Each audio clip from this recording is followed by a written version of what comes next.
J'ai fait un master en sciences de l'éducation à l'Université de Genève, suivi d'un diplôme d'un DAS de gestion dans les organismes sans but lucratif. Et mon premier poste à la sortie de l'université était secrétaire générale de l'association Autisme Suisse Romande.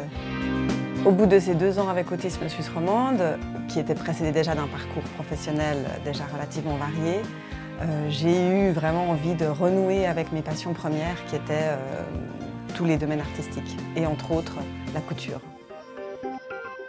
Depuis toute petite, j'ai toujours été très manuelle, donc je pense que dans mon parcours académique et ensuite le travail que j'ai eu, cette dimension-là probablement manquait un peu. J'avais un esprit probablement assez entrepreneur, je voyageais beaucoup avec l'Inde et donc j'ai commencé par me former dans un métier qui allait être mon métier alimentaire, qui est la comptabilité.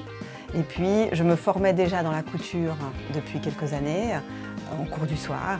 Et donc j'ai allié l'Inde et la couture et j'ai commencé à faire les marchés à Carouge. Et je vendais des tissus de soie et des accessoires de mode en soie. Et progressivement, j'ai commencé à vendre des choses que je cousais dans mon atelier.